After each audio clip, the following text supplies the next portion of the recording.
Gloire à notre Seigneur. Amen. Alléluia. Amen. Il est vivant. Il est ressuscité. C'est pour nous encore une grâce d'être là. Et c'est par sa volonté aussi que nous pouvons louer et glorifier le Seigneur. Combien si on était des gens qui écoutaient l'ennemi, on pouvait laisser abandonner l'œuvre du Seigneur. Mais il n'arrive pas quand nous avons l'esprit. Il arrive que Dieu, des fois, confond toujours l'ennemi, mais il vient toujours à charge. Il vient toujours. Ce matin, j'ai aussi la grâce d'être parmi vous et avec nous pour écouter cette parole. Il y a une chose très importante que je voudrais vous dire et que vous ne pouvez pas douter de cela. C'est que je vous aime beaucoup. Amen. Amen. Nous aussi. Nous aussi. Amen.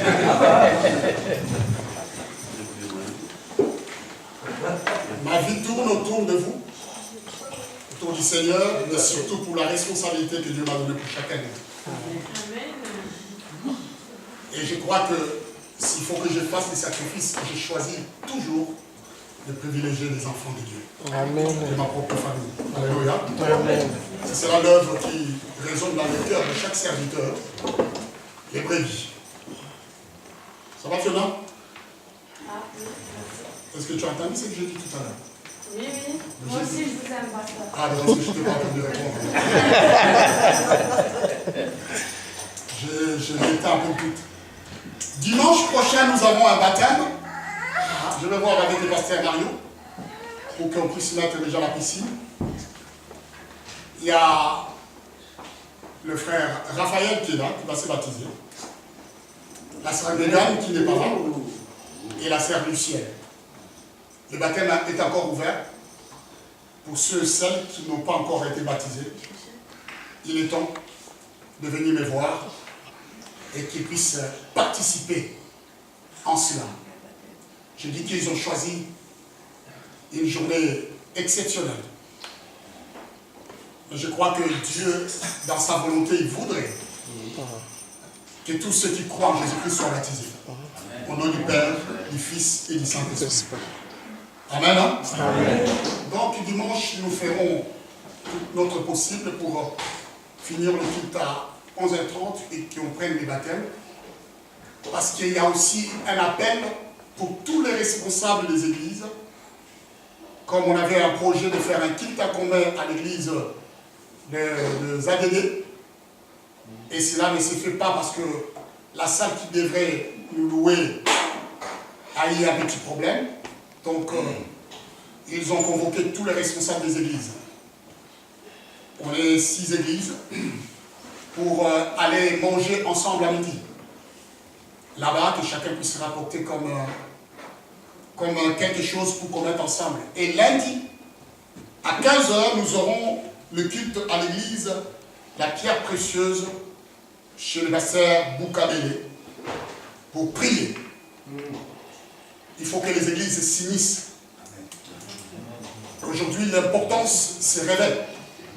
L'unité fait la force. Et ce qu'ils ont besoin, ils ont besoin de nous. Nous sommes l'église de l'unité. Nous avons cette onction. Nous avons cet appel. Partout où nous avons ce pouvoir d'unir les gens et les rassembler.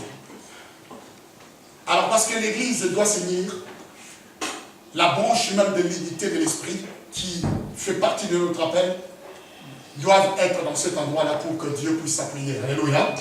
Dieu appelle chaque homme de Dieu avec un ministère. Sachez que quand il nous donne cette vision de l'unité, il nous a dotés aussi de toutes les capacités afin de pouvoir réconcilier les gens, le monde avec Dieu. C'est puissant, c'est merveilleux.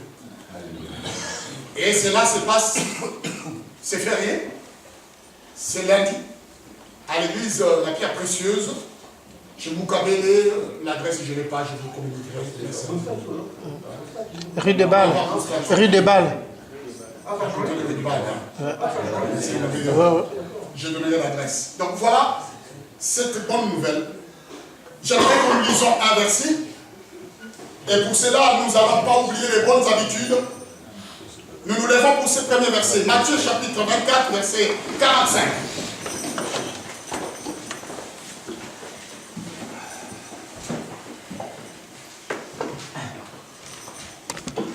La Bible dit, quel est donc les serviteurs fidèles? On a parlé de la fidélité aujourd'hui. Et prie donc que son maître a établi sur ces gens pour leur donner la nourriture au temps convenable. C'est une question. Quel est donc le serviteur fidèle? Et prie donc que son maître a établi sur ces gens pour leur donner la nourriture au temps convenable. Nous pouvons nous asseoir. La prédication a commencé par cette réflexion de Christ qui se pose une question. Dieu lui-même se pose une question. Il est question de gens qui ont été établis. Il trouve et il cherche une fidélité.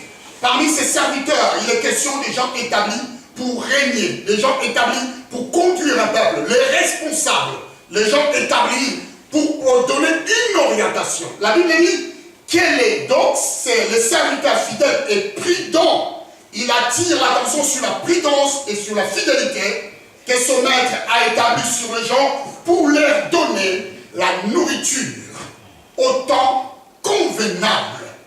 C'est un choix. Quand je regarde ces versets, je trouve là Dieu est en train de révéler à ses serviteurs qu'ils puissent avoir une carte de menu.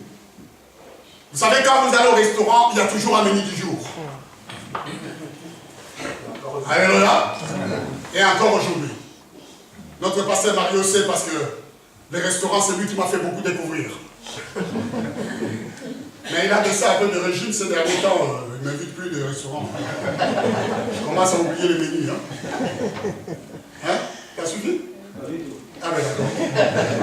Ah, j'ai tout compris. Dieu est en train de parler à ses serviteurs pour qu'ils puissent avoir une carte de menu de toute nourriture qu'ils doivent donner à ses serviteurs, à ses enfants. Il est en train d'illustrer une pensée pour nous amener au restaurant. Il est question de la nourriture et au temps convenable. Voilà pourquoi la prédication varie dans l'église. Ça change. On ne doit pas rester quand même du 1er janvier jusqu'au 31 décembre à prêcher toujours sur les péchés. Sinon tout le monde va se calmer. Alléluia. Si on te donne tout le temps la semoule à la fin, le ventre va se dire, mais non, mais il n'existe pas la semoule de riz. Ou la choucroute tout le temps, après tu n'auras plus envie. Dieu dit, il faut que ses serviteurs varient le menu. Quand il faut parler de l'action du Saint-Esprit, on parle, et demain on peut parler d'une chose, de l'autre, l'Esprit conduit pour que les enfants de Dieu puissent être complets. Et puissent savoir et manger de tout dans la parole de Dieu. Alors Dieu voudrait que nous soyons fidèles sur cela. À préparer des prédications, à préparer et à être prudent. Parce que quand je vois le péché dans l'église, si je suis prudent, je ne vais pas prêcher sur la bénédiction. Alléluia. Amen. Et là, on a besoin de l'évangéliste pour bombarder. Vous allez remarquer que les prédications des évangélistes sont restées sur le péché parce que c'est normal. Si tu laisses un mois ou 10 ans, un évangéliste de l'église, il va le détruire. Parce qu'il a toujours des paroles puissantes pour amener les gens à se repentir, à changer. Il ne supporte pas le péché, il ne supporte pas cela. Et c'est pour cette raison que sa mission est dehors. Alléluia. Le terrain du péché. C'est là qu'il faut la délivrance. Je ne dis pas que notre évangéliste ou nos évangélistes qui sont là, ils vont détruire cette église. Non, c'est une illustration. Alléluia. C'est une façon de dire que vous comprenez leur message. Parlez toujours de l'appel, parlez du péché, parlez toujours de l'évangélisation, parlez de ces choses-là. Et pour cette raison, c'est pour ça qu'il y a des pasteurs. Alors qu'ils peuvent amener aussi un autre repas. Cela ne veut pas dire que les évangélistes prêchent toujours sur le péché. Ils peuvent varier. Ils peuvent faire. C'est les mêmes. Il est question de la nourriture. Alors je vous souhaite bon appétit parce que là on va manger. Alléluia. Parce que c'est merveilleux, parce qu'on va manger. Oui, j'ai remarqué une chose. Pour vivre ici-bas, j'ai remarqué deux choses. Il y a plusieurs choses à remarquer, mais moi j'ai remarqué deux choses. D'abord, pour vivre ici-bas, il faut agir. Quelqu'un qui n'agit pas aura du mal. Il ne pourra pas avancer. On ne reste pas comme ça, sans décider, sans agir, sans chercher. Voilà pourquoi Dieu dit, qui cherche, trouve. Amen. Vous savez, quand on veut que tout le monde fasse pour nous, comme il a été dit ici, par notre pasteur, que Dieu n'attend pas que nous puissions, il fait tout. Il veut aussi que nous puissions agir. Et c'est très important. Si tu attends tout, Dieu ne laissera pas. Juste pour vous donner un exemple, un jour, je suis parti voir un coiffeur, j'avais confiance. Parce que je voyais tous les gens qui sortaient dans son cabinet, je ne sais pas, dans son salon de coiffure, étaient tout beaux. Je me suis dit que celui-là, il a la renommée. Je crois que si je pars là-bas, je serai trop beau. Alors je suis parti, je me suis assis. Ah, je voyais à côté toujours les gens beaux. Et il me dit, comment veux-tu que je puisse te couper? Je lui ai dit, je te fais confiance. Alléluia. Il me dit, ah bon? Je dis, oui, je te fais confiance parce que je regarde autour. Ils sont vraiment trop beaux. Ah, je me disais, quand je vais sortir d'ici, je suis sûr que le monde va se retourner. Je me suis assis, je lui ai fait confiance. Seulement, c'était un salon où il n'y avait pas de miroir. C'est seulement vers la fin qu'il faut regarder la coupe. Alors, à la fin, quand il est venu avec un miroir pour me montrer, alors t'es content? J'ai regardé, Dieu, oh, qu'est-ce qu'il m'a fait? J'étais le plus moche de chez moi. Tous ceux qui sont très bons, mais moi ce n'était pas mon goût, ce n'était pas cela. La coupe qu'il m'a fait, c'était la tête au carré.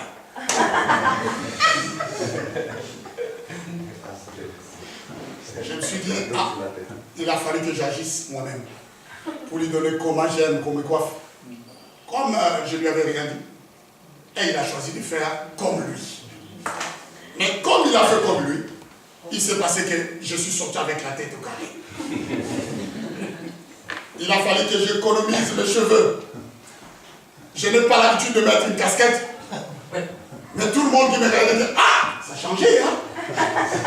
C'est qui ton coiffeur? Je dis, c'est pas la peine que je donne l'adresse parce que là, il va perdre les clients. Dans la vie, il faut agir. C'est ce que j'ai remarqué. Et il faut aussi voir. C'est des choses afin que j'avais vu les gens sortir, mais je n'ai pas agi. Et ce qui fait que je suis sorti comme j'étais sorti. Mais ça c'est dans la vie ici-bas. Mais avec Dieu, je vais vous dire, il faut goûter. Alléluia. Avec Dieu, il faut goûter. Il est question de nourriture. C'est là que nous allons lire un verset dans le livre de Psaume, chapitre 34, verset 9. Il est question de nourriture, je dis. Dieu, il faut goûter. Pour vivre avec Dieu, il faut le goûter. Pour faire des expériences avec Dieu, il fait goûter. Psaume 34, verset 9.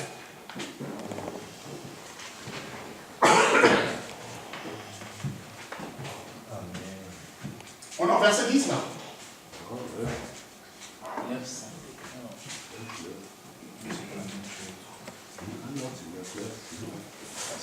C'est bon? Voilà, c'est celui-là. C'est qui a chanté ça? Bah, tu peux le lire en attendant qu'on le trouve. Sentez et voyez combien l'Éternel est bon. Voilà. L'homme qui cherche en lui son refuge. Oui. Alors, mon frère, ça arrive?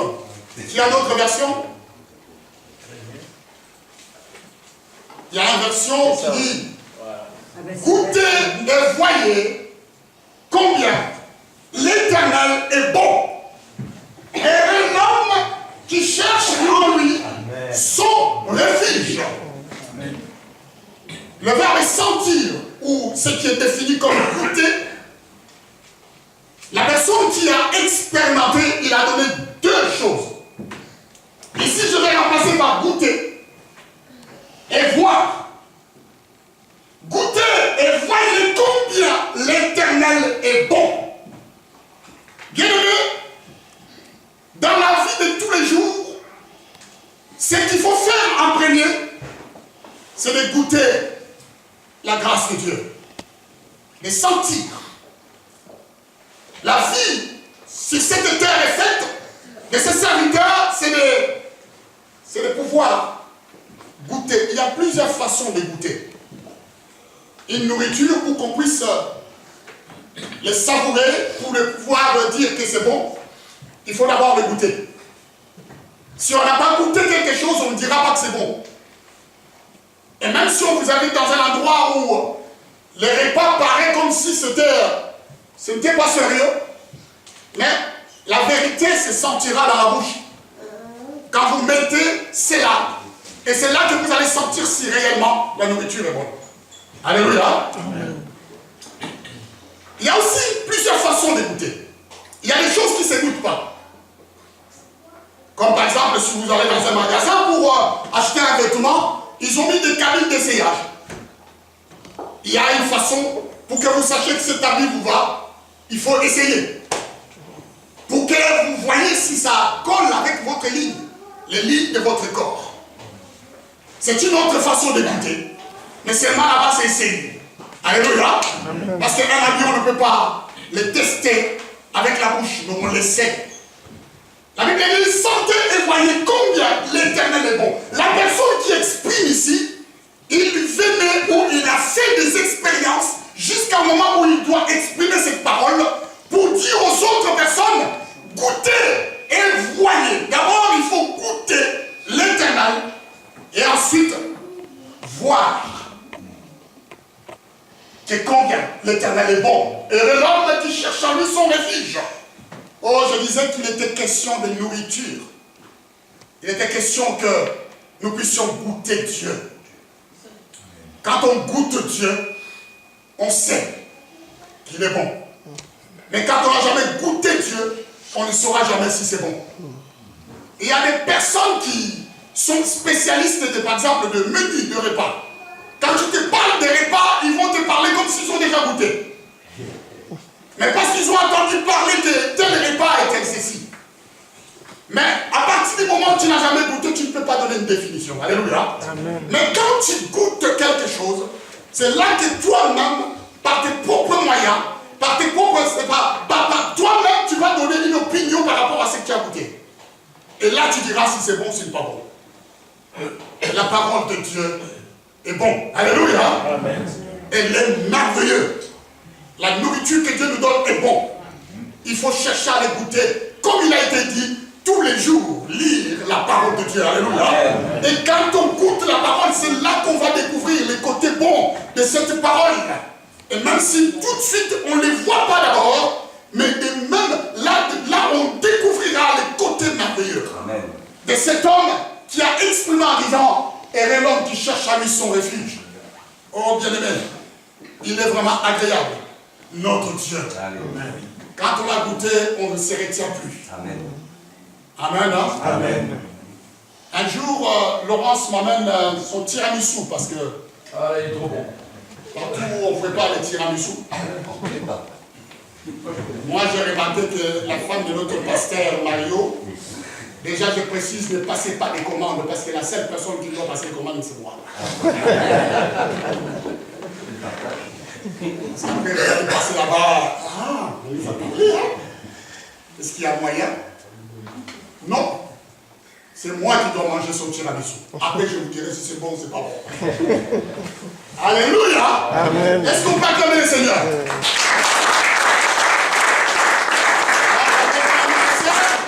Elle a préparé un tiramisu pour son pasteur. Elle m'envoie ça. Et je goûte. Je dis, mais Aïe, aïe, aïe. Il y a quelque chose. C'est pas quand tu manges vite quelque chose et tu ne sens pas. Mais ce tiramisu, je le mangeais doucement. Et je commençais à sentir, à découvrir toutes les sortes de parfums qui étaient cachés dedans. Quand je suis c'était comme ça, alors je mis des interdits sur mon frigo.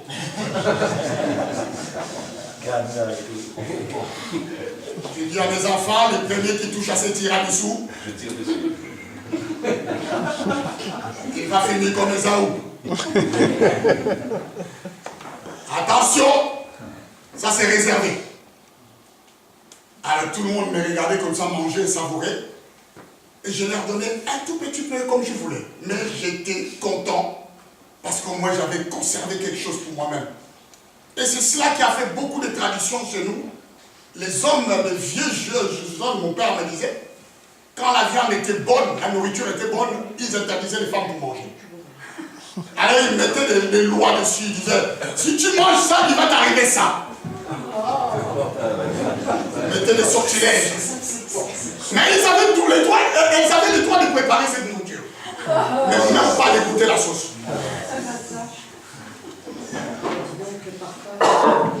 Et les femmes qui avaient compris leur système, elles étaient quand même en train de goûter. Il n'y a jamais rien qui leur est arrivé. Alléluia. C'était juste la façon de garder quelque chose. Vous savez, voyez ce qui est écrit. Je dis qu'il faut goûter le Seigneur. Galates chapitre 2, verset 20. Il est écrit ceci.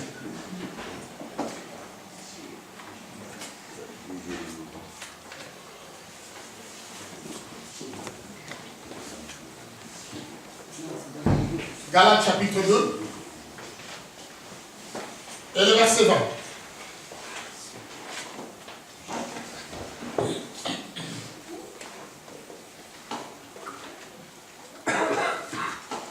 Lisez bien avec moi dans le cœur. J'ai été crucifié avec Christ, et si je vis, ce n'est plus moi qui vis, c'est Christ qui vit en moi.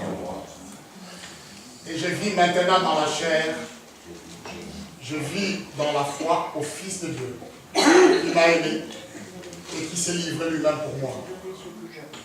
Mais j'aimerais que nous le lisons tous. Véronique. Nous pouvons lire. Allons-y. J'ai été crucifié avec Christ, et je vis, c'est moi qui vis, c'est Christ qui vit en moi. Je vis maintenant dans la chair, je vis dans la foi, Fils de Dieu, qui m'a aimé et s'est livré lui-même pour moi. Je ne suis pas convaincu parce que beaucoup n'ont pas lu. C'est une prière. C'est pour cette raison que je vous ai laissé lire. Ce n'est pas une lecture simple. C'est une prière. Parce que quand tu confesses de ta bouche et tu crois dans ton cœur, c'est là que tu vois la puissance de ce qui est écrit ici. Alléluia. C'est une nourriture. Les lire vite est une chose. Mais les confesser parce qu'on croit à ce qui est écrit, c'est une autre chose. Et c'est là qu'on vit cette vie qui est cachée en Christ. Alléluia. Est-ce que nous pouvons faire un effort? Lisons-le. J'ai été crucifié avec Christ. Et si je vis, ce n'est plus moi qui vis, c'est Christ qui vit en moi. Si je vis maintenant dans la chair, je vis dans la foi au Fils de Dieu, qui m'a aimé et qui s'est livré lui-même pour moi. Alléluia. Est-ce qu'on peut acclamer le Seigneur?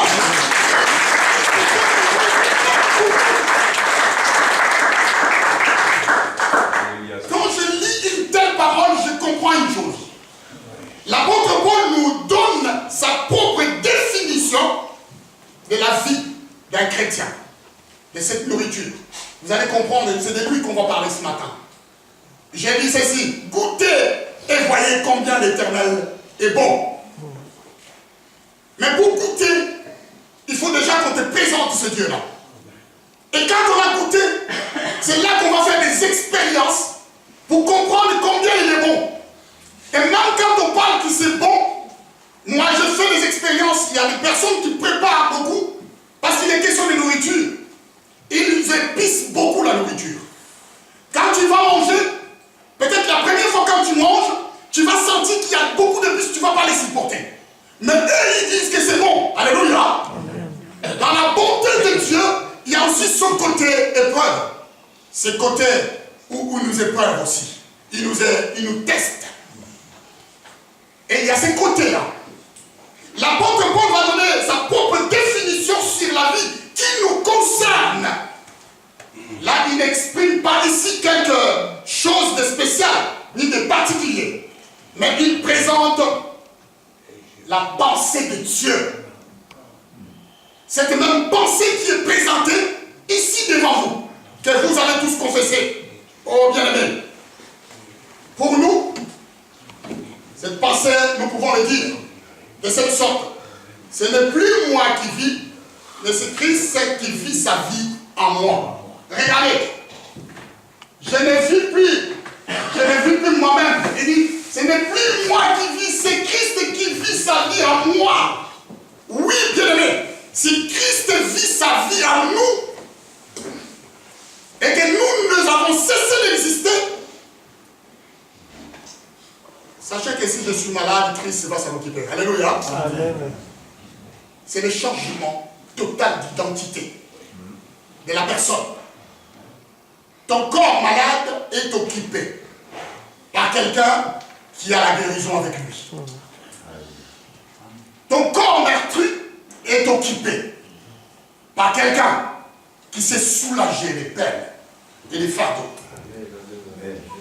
Ce Dieu-là est celui qui vit avec toi quotidiennement, chaque jour, à chaque instant.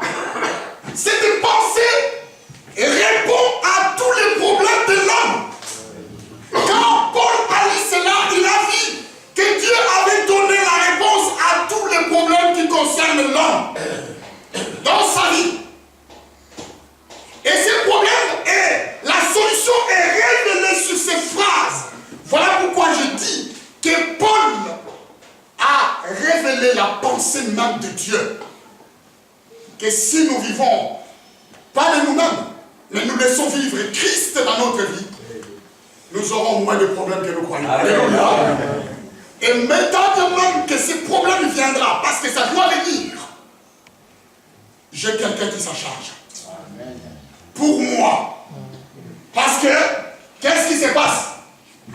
Je vis dans la foi au Fils de Dieu qui m'a aimé et qui s'est livré lui-même pour toi. Et quand tu vis cette vie avec lui, parce que tu t'es effacé, il se passe des choses. Et ce qui va se passer est simple.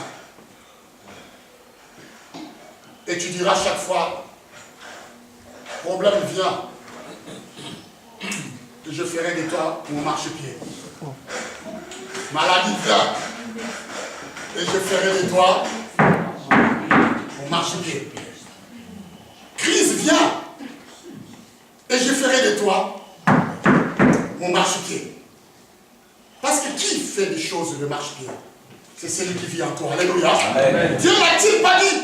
Il dit à mon Seigneur, assis-toi à ma droite jusqu'à ce que je fasse de tes ennemis. Alléluia. Et cette même vie est en toi. Dieu n'a pas mis ailleurs. Il est venu pour que tu puisses la vivre. Pour que tous les vents qui viendront, que tu fasses quoi? De ces voies-là, on marche pied. Alléluia. Et quand on sait qu'on est habité et on a perdu l'identité, on a pris l'identité de quelqu'un qui répond au nom de l'Éternel, je ne crains plus, je ne vis plus dans la peur. Amen. Et je peux confesser comme le psalmiste en disant, sentez et goûtez combien l'Éternel est bon. Yes. Vous savez, quand on exprime que quelque chose est bon, c'est qu'on a fait une expérience qui t'a convaincu et c'est là est positif. Alors tu dis, combien il est bon. C'est une exprimation de témoignage. C'est quelqu'un qui témoigne de la grâce de Dieu qui est sur lui, l'onction de Dieu qui est sur lui pour dire combien l'Éternel est bon. Si Dieu ne te délivre pas de ta maladie, comment tu peux dire qu'il est bon? Alléluia. Si Dieu ne te guérit pas, combien qu'il est bon. Si Dieu ne te sauve pas, combien tu sauras qu'il est bon? Comment? Ou soit tu seras dans l'illusion et tu confesses comme les autres qui n'ont jamais mangé de choucroute, mais qui disent ah, le choucroute, ça s'est fait en Alsace. La spécialité d'Alsace. Et nous, dans le Sungo, on a notre spécialité, c'est cap frites. Je suis quoi? Je suis né en Kirche. Derrière l'éclair. Alléluia. Il est vivant. Il est ressuscité. La réponse des problèmes de l'homme. Pourquoi aujourd'hui, il nous arrive des fois que nous ne saisissons pas des réponses que Dieu nous donne? C'est parce que nous vivons à côté de Christ. Christ nous accompagne à côté. Et c'est facile. J'ai aimé l'illustration de l'évangéliste quand il a dit, quand une bête commence à, dans la nature, quand une bête commence à agoniser, les vautours commencent à tourner et dire, ah, l'heure arrive là. Préparez-vous, il y a un repas, une nourriture qui se prépare.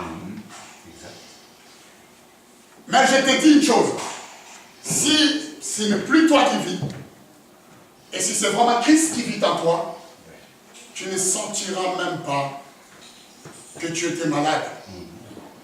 Tu vas remarquer un vent.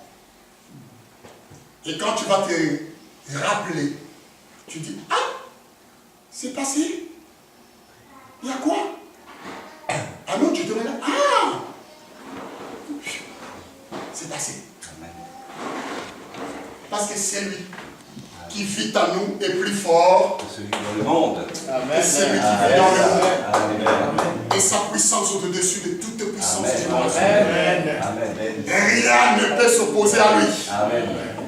Il a dans sa droite la gloire. Et dans sa main gauche la solution à toutes ces choses. La Bible dit qu'il a cru à ce qui nous a été annoncé. Cet homme-là est parti payer à ta place. Il s'est livré lui-même pour toi.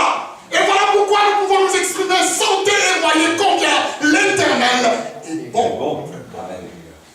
Paul va faire une expérience. Il commence d'abord à goûter. Mais plus loin, il va faire une autre expérience. Les goûts ne suffisent pas. Galates chapitre 6, verset 17, il va s'exprimer différemment. Vous savez, on a maintenant l'habitude. Il va se dire que personne désormais ne me fasse la peine, car je porte sur moi mon corps les marques de Jésus. Nous avions commencé avec Galates au début, mais là, nous allons encore un peu plus loin. C'est même personne qui a goûté. Il a remarqué que les goûts ne suffisent pas parce que dans les goûts, il a expérimenté des choses qui ont laissé sur lui des traces. Alléluia. Amen. Même s'il pouvait crier l'Éternel est bon, mais dans son expérience, dans sa continuité avec Dieu, il va se rendre compte que non. Il a les traces sur son dos. Vous savez, des cicatrices, des fouets qu'il a reçus pour le Seigneur, des coups qu'il a reçus pour ce Dieu-là qui est bon. Vous savez, quand on avait un esclave, on pouvait l'obéir, l'amener à la discipline quand il était indiscipliné qu'au moyen de fouet. Il y a ceux qui fouettaient jusqu'à ce que la chair se déchire. Il y a ceux qui coupaient la main parce que la personne était la propriété de maître. Paul n'a pas seulement goûté, mais Paul porte sur lui les traces parce qu'il le dit ceci, que personne désormais ne me fasse la peine.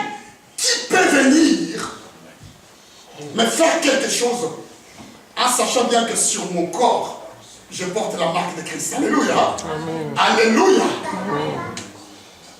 On porte les traces de Christ qui affirment sur nous que nous lui appartenons. Amen. Qu'il est notre maître.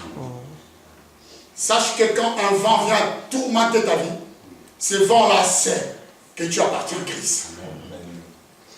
Mais il sait aussi que La bataille a été déjà gagnée d'avance.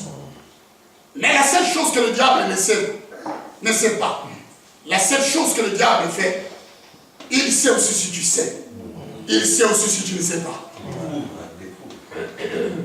Alléluia. Amen. Quand il sait que tu sais, cela ne veut pas dire qu'il ne va pas te tenter. Mais il sait déjà à l'avance qu'il a perdu. Comme il a fait avec Christ. Es-tu réellement le Fils de Dieu? Et s'il est écrit comme ça pour toi, si tu te jettes sur cette montagne, il ordonne à ses anges pour qu'ils viennent te porter de peur que tu puisses heurter contre une pierre. Il a tenté.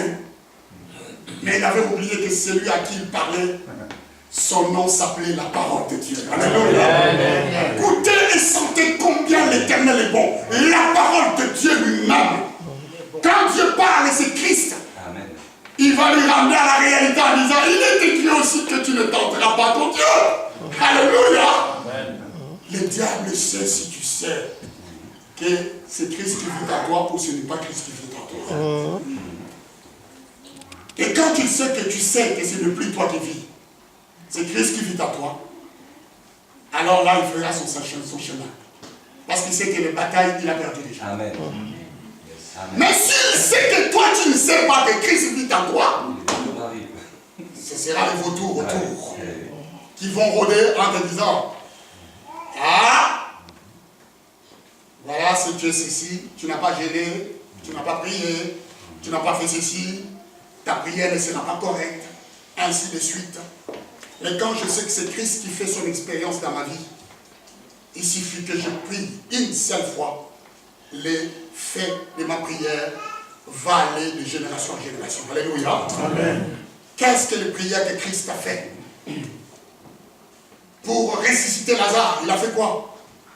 Ce n'est pas à cause de moi, Père, mais à cause d'eux. Glorifie ton Fils. Et la suite, vous connaissez. Lazare sort de là. Et la chose, nous l'avons tous compris. Comment ça s'est passé? Oui, bien aimé. Paul avait porté sur lui les marques de Jésus. Quand on a goûté, on doit expérimenter les marques de Christ sur nous. Car Dieu a posé sur chacun de vous les sceaux de sa marque qui dit que tu lui appartiens. Dans les période des esclaves, chaque maître avait son sceau, sa marque, qu'il mettait sur l'esclave. De peur que celui-ci, quand il s'enfuit, c'est lui qui doit les retrouver, va reconnaître d'où tu viens à partir de cette marque-là. Or, le livre d'Apocalypse écrit en disant à ces 4 anges qui retenaient le vent, il disait, attendez! Ne détruisez pas la terre et la mer, ni ce qu'ils contiennent, jusqu'à ce que nous ayons marqué les sceaux, les serviteurs et les servantes de Dieu. Alléluia. Amen, amen, amen, amen, amen. Parce que ceux qui appartiennent à Christ, ils ont un sceau. Il suffit simplement que je traverse la rue et que j'aille quelque part, le diable voit sur mon dos les signes et les marques qui ont fait que je méritais ce travail que je fais. Et je peux confesser, sentir et écouter combien l'Éternel est. Alléluia. Mais seulement personne ne viendra sur vous mettre les traces. Mais ce sont des expériences que vous allez vivre. Vous irez dans un endroit où on va vous inciter pour le Seigneur. C'est la marque. Alléluia. Amen. Où les gens vont peut-être vous traiter de mauvaises choses. C'est la marque. Car si tu parles de Christ, tu seras haï par le monde. Alléluia. Amen. Il n'y a que le monde qui va t'haïr. Mais partout, ils vont réviser. Et quand tu passes la marque de nos jours, aujourd'hui, dans ce pays que nous sommes, la France, nous avons du mal à voir peut-être des choses, ce genre de choses se manifester, même si nous les voyons. Mais nous suivons toutes les informations des chrétiens qui sont massacrés de par le monde, et les autres qui sont tués à cause de leur foi, parce qu'ils ont cru à Jésus-Christ. Ces gens-là portent aussi la marque de Christ. Alléluia. Et voilà pourquoi personne ne peut vous faire la peine. Le diable ne vous fera pas la peine parce que vous portez sur vous la marque de Jésus-Christ. Je porte vois les marques de Christ, ce n'est plus moi qui vis, mais c'est Christ qui vit sa vie en moi. J'ai changé un peu là, pour mieux vous expliquer. C'est Christ qui vit sa vie en moi. Quand Jésus vient vivre sa vie en moi, ma vie n'est plus. Alléluia. Je vis la vie de quelqu'un d'autre. Et parce que je vis la vie de Jésus, tout doit se voir. Par ma fidélité, par ma façon de faire les choses. Et si vous remarquez que ça ne se voit pas encore, c'est que vous avez encore votre vie qui vit. Alléluia. Christ n'a pas encore commencé. Mais la bonne nouvelle est celle-ci. Voyez, sentez et voyez combien l'Éternel est bon. L'Éternel est bien. Il peut amener une épreuve dans ta vie pour t'amener là où il voudrait qu'il puisse t'amener. Un petit vent. Tu peux recevoir une nouvelle qui va massacrer ta journée. Mais c'est bien. Parce que si tu spécifies en toi, tu diras, viens, je ferai tout en marche. N'est-ce pas? Amen. Un grand guerrier, il dit cela. Un jour, je dis à cette église, et je le répète encore aujourd'hui, comment je saurais que je sers l'Éternel Dieu le tout-vivant si je reçois que des petits cailloux, des diables? Si le diable me balance que des petites pierres comme ça, comment je saurais que ce Dieu-là est grand? Il faut qu'il me balance des moellons, des tombes. Et je verrai réellement que je suis défendu par le Seigneur. Alléluia. Il faut que les épreuves soient au-dessus. Et quand cela se passe, là je sais que Dieu est vraiment de mon côté. Amen, amen, amen, amen. Parce qu'un petit caillou, tu vas rien sentir. Hein? Mais quand tu reçois une brique, c'est pas la même chose, hein? Hein? C'est pas la même chose. Mais vraiment, il faut qu'on nous lance le pluie de briques. Pas pour souhaiter que ça puisse tomber, mais pour savoir la puissance qui se trouve dans votre nom, le nom de votre Dieu. Alléluia. Pour que vous ayez et vous voyez combien l'Éternel est bon. C'est quand vous êtes vraiment grossement attaqué et fortement attaqué. C'est là que vous verrez la puissance de Dieu. C'est le pasteur qui nous a dit non. Il a dit, tu ne verras pas la puissance de Dieu comme ça. Tu as dit quelque chose que pour voir Dieu, il faut une épreuve. C'est là que tu vas voir que Dieu existe. Et tu peux témoigner. Mais s'il n'y a pas, comment tu sauras que tu appartiens à Dieu et que tu portes ces marques? Moi, j'en ai vu. Mais j'en cherche encore. Vous savez pourquoi? Je porte sur moi les marques de Jésus-Christ. Alléluia. Mais j'aime aussi voir les diables ridicules. Alléluia. Parce que quand tu vas se ridiculiser, là il va dire, ah, celui-là c'est intouchable. Mais si tu trembles seulement pour un petit problème de rien du tout, un petit problème, tu paniques. Et quand tu auras vraiment le bétonnière sur toi, tu vas faire quoi? Qu'est-ce que tu vas faire? Tu vas mourir. Alors que je sais que ce n'est plus moi qui vis, mais c'est Christ qui vit sa vie en moi. Alors qu'est-ce que je vais craindre? De qui aurais-je peur? Parce que Dieu est notre partage. Amen, hein? Amen. Et c'est cela, bien aimé, la bonne nouvelle ce matin. Parce que Jésus vit en nous. Jésus a posé sa main sur l'histoire de notre vie. Et nous savons qu'il oriente notre vie. À quoi que ce soit, nous sommes sa propriété. Nous sommes ses brebis, les troupeaux de son pâturage. Il veille et il veillera.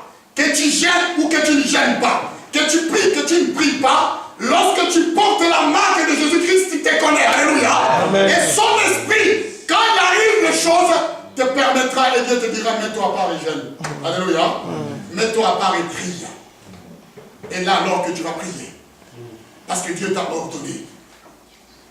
Là alors tu peux gêner, parce que Dieu t'a ordonné. Ne le faites pas ces choses-là par habitude. Parce que je peux vous certifier une chose. Le jeûne n'a jamais changé la volonté de Dieu. Alléluia. Est-ce que vous êtes avec moi? Oui. Jeûner n'a jamais changé la volonté de Dieu. Si tu jeûnes et Dieu change la volonté, c'est parce qu'il t'avait demandé de jeûner pour changer. Parce que si jeûner changeait quelque chose, David n'avait pas passé autant de jours pour jeûner et prier pour que son fils qu'il avait fait avec cette femme ne soit pas mort. Vous vous rappelez, non? Hein? Oui. Il a jeûné, il a prié, implorant la miséricorde de Dieu. Oh Seigneur, Seigneur, fais, sauve cet enfant. Mais à la fin, quand tu lui as dit que non, ça n'a pas marché, il a dit, amenez-moi à manger. Il a commencé à regretter tout le temps qu'il n'a pas mangé. Dieu reste Dieu, parce qu'il est au contrôle. Tu peux jeûner et ça change quelque chose, comme à Ninive. Parce que Dieu l'a ordonné. Mais tu peux aussi le faire si dans sa volonté, ça ne peut pas. Jésus avait jeûné 40 jours. Il a imploré Dieu s'il était possible que cette coupe de là, son père lui dit non, non, non, non, non. Même si tu retournais pour jeûner 46 jours, non. Tu dois passer à la croix. Vas-y. Ça c'est difficile. Hein? Quand on sait qu'on est né pour mourir pour les autres. Ça c'est la philosophie qui a conduit la vie de Christ dans le ciel. Jésus, depuis sa naissance, savait qu'il était né pour mourir. Quand on sait ça, comment on doit vivre une meilleure vie? Alléluia. C'est difficile, hein?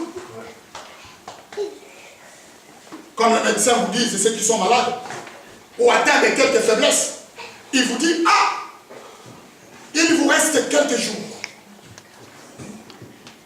Je suis sûr que si vous avez le sourire, à partir du moment où ils vous ont affirmé cela, votre vie devient la misère. Parce que vous voyez toujours que la fin approche.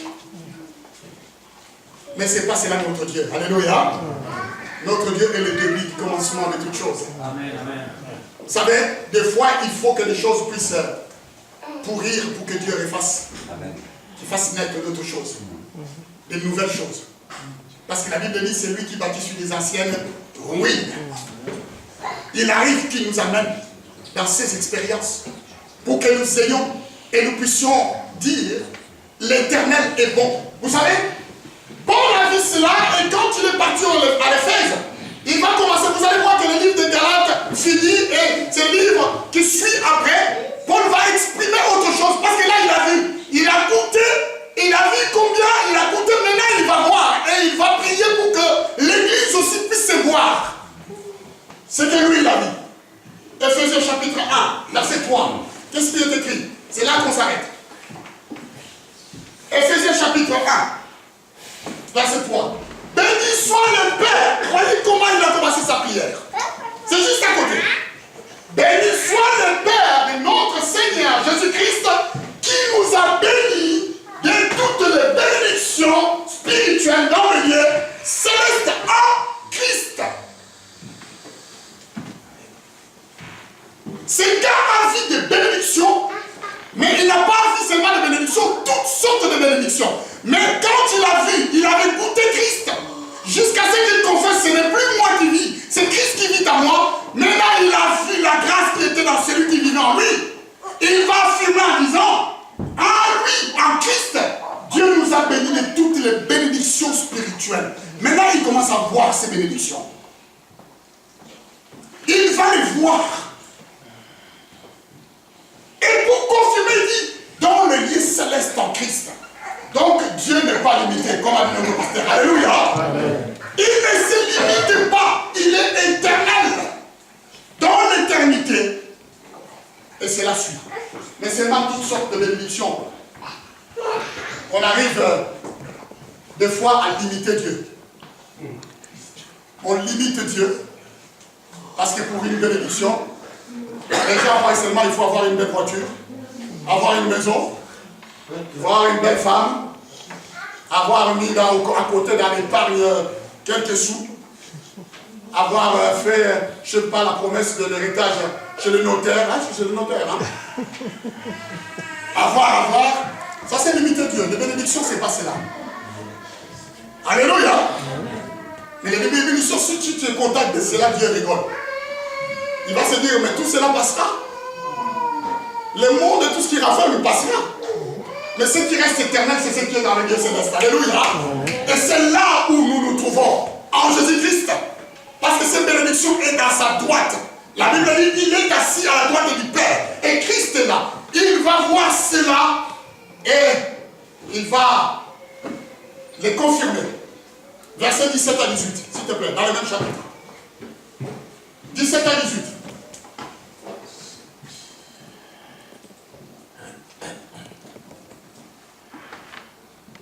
Afin que le Dieu de notre Seigneur, Jésus-Christ, le Père de gloire, vous donne un esprit de sagesse et de révélation dans sa connaissance. C'est la parole. Continue. Et qu'il illumine les yeux de votre cœur pour que vous sachiez quelle est l'espérance qui s'attache à son appel. Quelle est la richesse de la gloire de son héritage qu'il réserve aux saints. Ça, c'est un gars qui a vu. Il n'a pas seulement goûté, mais il voit. Mais il a compris que l'Église est voilée.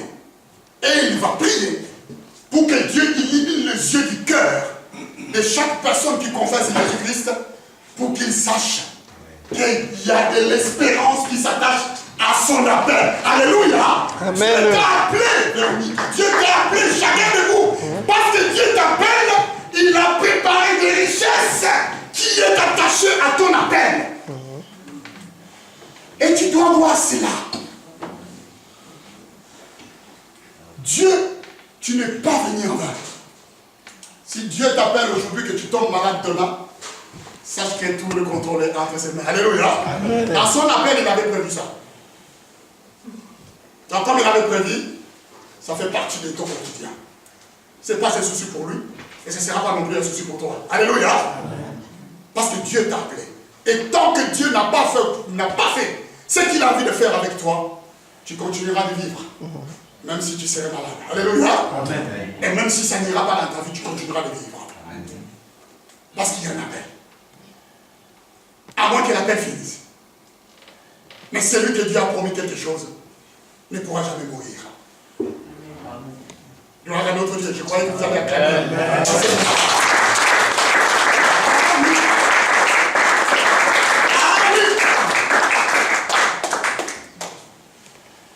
Moi, je sais. Les Sungo n'est pas tous gagnés, n'est pas encore gagné. J'ai une vision que Dieu m'a donnée pour cette communauté. Et tant que je n'ai pas encore vu ça, je sais que je ne vais pas mourir aujourd'hui. Et d'abord, la mort n'est pas vraiment notre inquiétude. Parce que la mort, c'est quoi? C'est le sommeil. C'est le commencement de toutes choses. Amen.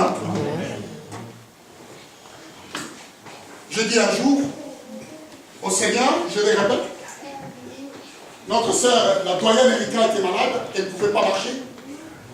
C'était impossible. Je suis allé prier. Aujourd'hui, je l'ai dit parce que c'est passé. Je n'avais pas le droit de le dire. Je reçois dans une vision qu'elle était morte. C'est passé. Alors, j'ai dit à mon épouse, lève-toi, on va prier. Il faut qu'on enlève l'esprit de mort dans la famille Zanota. Je ne lui ai pas dit de détails. Je priais simplement ceci. Seigneur, si tu enlèves Erika aujourd'hui, ce que je douterais de ta promesse et de la parole que tu m'as donnée pour son fils Marie. Ce fils-là n'est pas encore élevé. Tant qu'il ne sera pas élevé, tu dois garantir à ta servante la santé qui accompagne aussi son appel. Alléluia. Amen. Ça, c'est une promesse et tu me l'as montré. Mais je sais une chose. Quand toi tu promets quelque chose, tu ne donnes pas comme nous les hommes. Si moi je te demande 1 an encore de plus, toi tu donneras 10 ans de plus. Alléluia. Amen. Parce que 1 an devant toi n'est pas comme nous. Et je suis parti chez elle, j'ai prié sur ses pieds. Je suis venu, j'étais tranquille. 3 jours après, j'ai reçu une autre vision. Qu'elle était venue me chercher. Elle me dit, mais viens, on va aller marcher. J'ai dit, ah bon? Elle me dit, oui, je me sens mieux. J'ai compris que Dieu m'avait dit, t'inquiète pas mon fils, j'ai entendu. Dimanche après, je le vois ici à l'église. Elle était là. Alléluia. Alors je dis, quelle histoire. Et jusqu'aujourd'hui, elle est là. Dieu est fidèle. Quand nous portons les marques de Jésus sur nous, je peux vous rassurer une chose. Chaque jour de votre vie, quand vous vous levez, goûtez et voyez combien l'Éternel est bon. Et quand tu vois cela, tu goûtes et tu vois. Et qu'il illumine les yeux de votre cœur pour que vous sachiez quelle est l'espérance qui s'attache à son appel. Quand tu es appelé, oh, il y a l'espérance. Tout doit pas s'éteindre. Vous savez, dans tout peut s'éteindre, mais celui qui espère, il ne sera jamais découragé. Alléluia. L'espérance est quelque chose de fort. N'est-il pas une histoire que j'avais mis un jour ici, qu'il y avait des bougies qui signifiaient tout et tout, et que la personne avait vu que cette bougie-là était éteinte parce qu'il avait marqué l'amour, il avait marqué ceci, il avait marqué ceci, et quand ça s'est éteint, il restait une bougie qui s'allumait, alors il pleurait. Elle dit, mais tout s'éteint dans l'église, il n'y a rien, il n'y a plus d'amour, il n'y a plus ceci, et les gens se détestent, mais Seigneur, qu'est-ce que tu fais? Et Dieu va lui dire, mais pourquoi tu pleures? Parmi toutes ces bougies que tu vois, cette flamme que tu vois qui est éteinte, combien sont restés-ils? La personne dit, il reste une bougie. Mais qu'est-ce qui est marqué dans ces bougies? Il a dit, en bas c'est marqué espérance. Ah, Dieu lui dit, mais écoute, si cette bougie s'allume encore, c'est que les autres bougies peuvent s'allumer. Alléluia. La seule chose que tu dois faire, prends la bougie d'espérance, avec la flamme, va allumer les autres bougies. Alléluia. Amen. Et tu verras que les autres.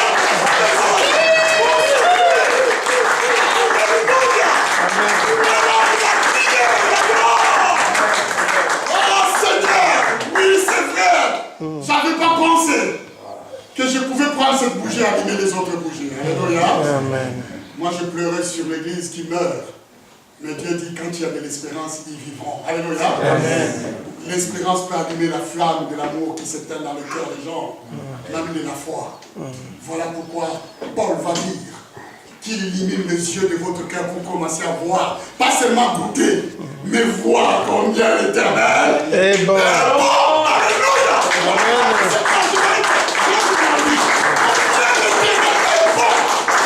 Alléluia, combien l'Éternel est bon. Nous le vivons et nous